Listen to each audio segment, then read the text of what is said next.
last year of this pandemic, we've got used to new ways of doing things. We can worship online as we are today.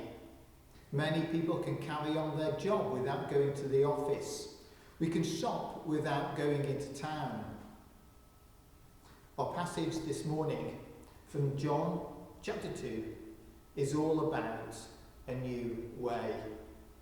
It's verses 13 to 27 where Jesus clears the temple.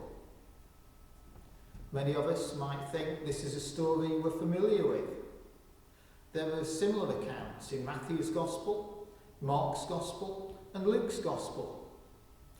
All three of those place the incident at the end of Jesus' ministry.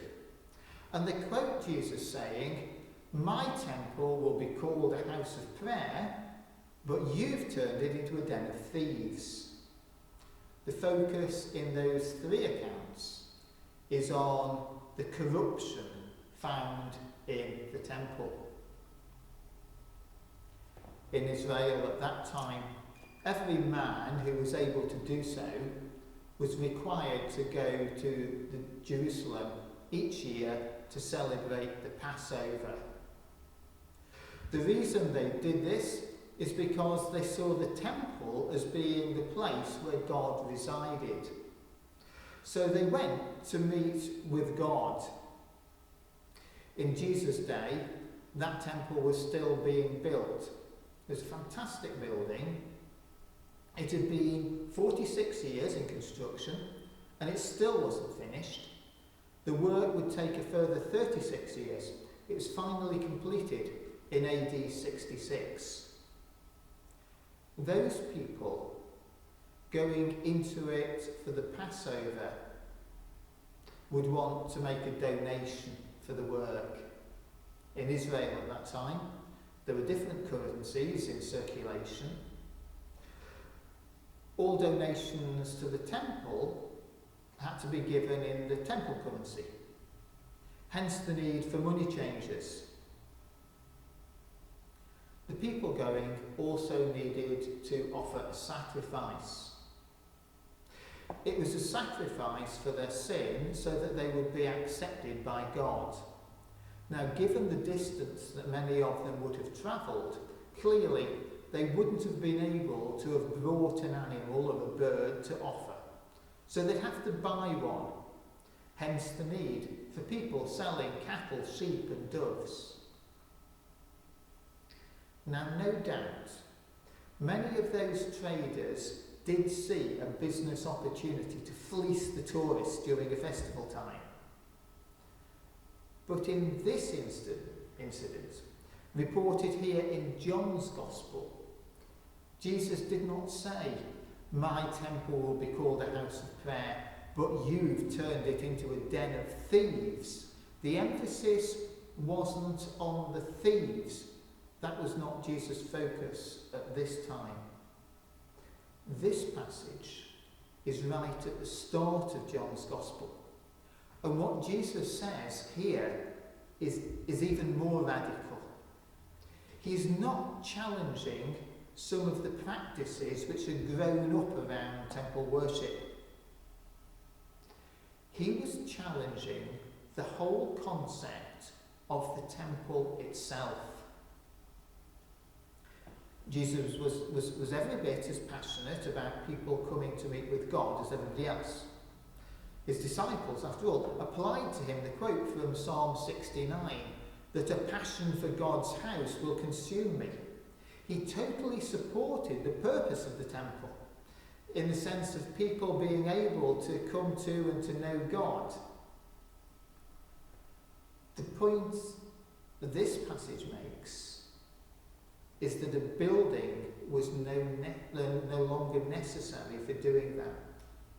The point this passage makes is that the old religion, based on a physical temple, was obsolete.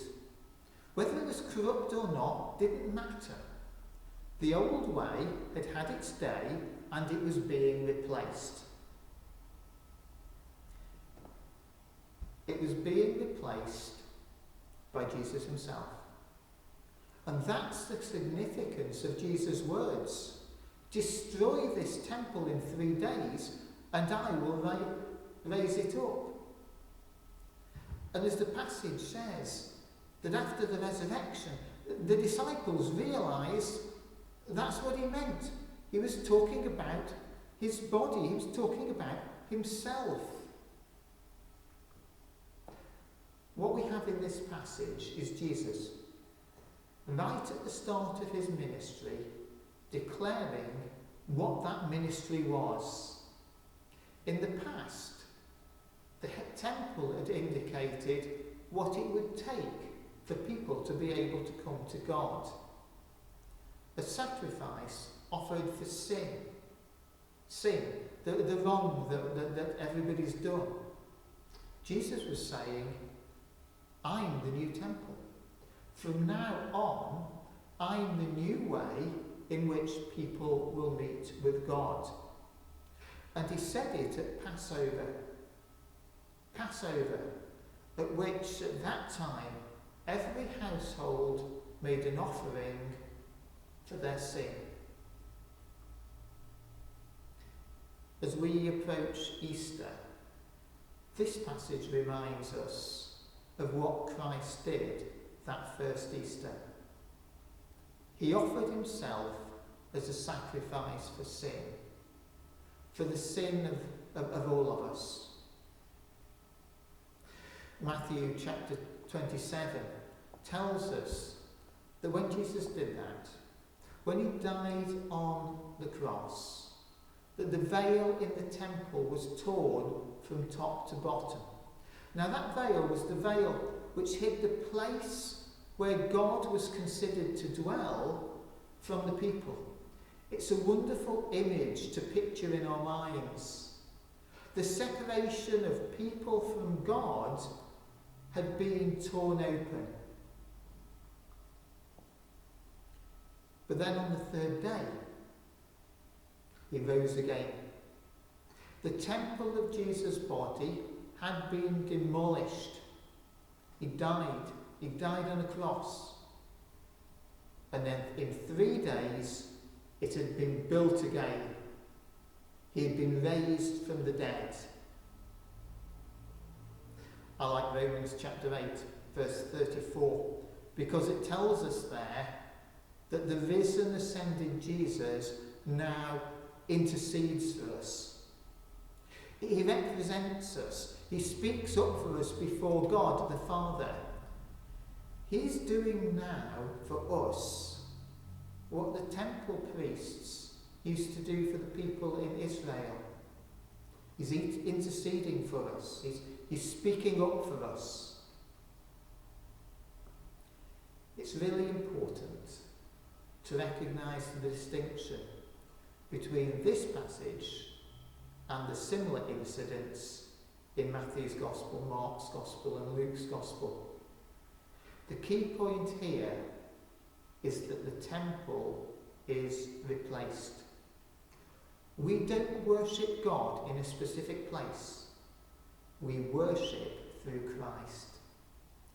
We don't bring any offering in hope that we will be accepted by God. We are accepted because Jesus made himself an offering.